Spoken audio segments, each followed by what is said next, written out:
তীব্র তাপপ্রবাহেও কারখানায় শীতল পরিবেশ রয়েছে রংপুরের কারুপল্লীতে, যা প্রচলিত আর কটি কারখানা থেকে সম্পূর্ণ ব্যতিক্রম। এখানে উৎপাদিত শতরঞ্জি, ফ্লোরম্যাট, পাপোশ, কার্পেট রপ্তানি করে বছরে আয় হয় ৬০০ কোটি টাকারও বেশি। কারুপণ্য রংপুর ফ্যাক্টরি। প্রবেশপথের দুপাশে জলাধার আর সারি সারি গাছের চওড়া সিঁড়ি। কংক্রিট, স্টিল, বাহারি গ্লাসের খোলসের বদলে সবুজের আবরণে ঘেরা চারদিক। ৩৭ ফুট ব্যাসের ৪টি সিন্ড্রিক্যাল ইট্রিয়ামের মধ্য দিয়ে কারখানার ভিতর ঢোকে বাতাস, যেখানে লাগে না এসি ও বৈদ্যুতিক পাখা। ৩ দশক আগে ১৫ জন কর্মী নিয়ে শুরু, এখন প্রায় ৫,০০০।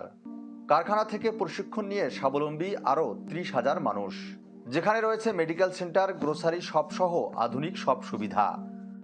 এই কাজ দিয়ে আমার পরিবার চলে, আমার একটা বাচ্চা আর আমি চলে আমার সুন্দরভাবে।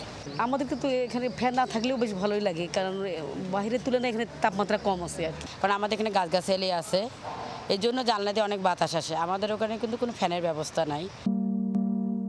কারখানায় তৈরি হয় শতরঞ্জি, ফ্লোরম্যাট, পাপোশ ও কার্পেট সহ প্রায় ১৫টি পণ্য, যা যাচ্ছে এশিয়া, ইউরোপ ও আমেরিকায়। টাকার অঙ্কে প্রতি বছর রপ্তানির পরিমাণ ৬০০ কোটি টাকার বেশি। আমরা প্রায় ৭০টা দেশে আমাদের শতরঞ্জি নানান সাইজের নানান নামে আমরা এটা সরবরাহ করে থাকি।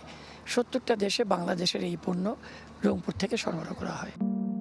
কারখানার ছাদ বাগানে মিলছে সবজি।